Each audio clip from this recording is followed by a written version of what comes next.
உள்ளத்தில் ஊற்ற வேண்டும் இந்த நாளிலே. உலகம் எங்கு சாட்சி நாங்களே. உன்னதத்தின் ஆவியே உந்தர் பக்தர் உள்ளத்தில் ஊற்ற வேண்டும் இந்த நாளிலே. உலகம் எங்கு சாட்சி நாங்களே. பெந்தைக்கோஸ்தே பெருவிழாவிலே பெருமழை போலாவி ஊற்றினே. பெந்தைக்கோஸ்தே பெருவிழாவிலே பெருமழை போலாவி ஊற்றினே. ஆன உலகிலே சோர்ந்து போக எங்களை, உயரமான உலகிலே சோர்ந்து போக எங்களை தாங்க வேண்டும் உந்தன் ஆவியார், தாங்க வேண்டும் உந்தன் ஆவியார்.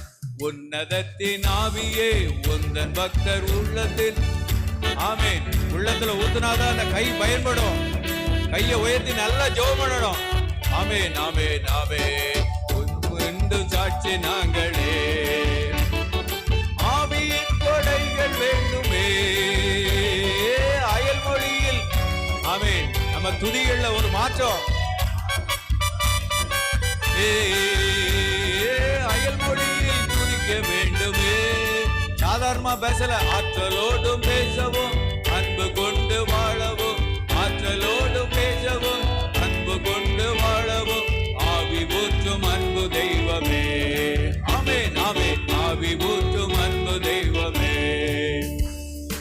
உன்னதத்தின் ஆவியே உந்தன் பக்தர் உள்ளத்தில் ஊற்ற வேண்டும் இந்த நாளிலே. உலகம் எங்கு சாட்சி நாங்களே. உலகம் எங்கு சாட்சி நாங்களே. உலகம் எங்கு சாட்சி நாங்களே.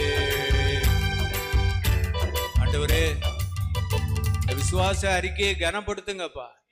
விசுவாச அறிக்கையின் மேல உங்களுடைய கிருபை பெரிதாய் இறங்கட்டும்னு சொல்லி நாங்க ஜெபிக்கிறோம். இயேசு மூலம் ஜெபங்கள் எழுப்புதாவே. ஹல்லேலூயா. 3 குறிப்புக்காக நம்ம ஜெபம் பண்ணோம்.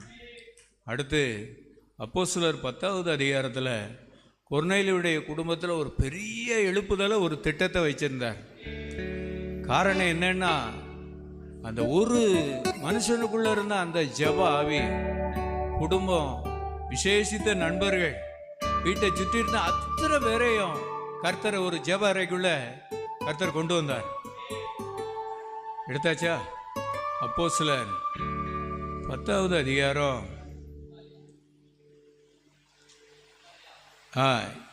கொர்நேலியனுடைய ஜெபத்துல 24வது வசனம்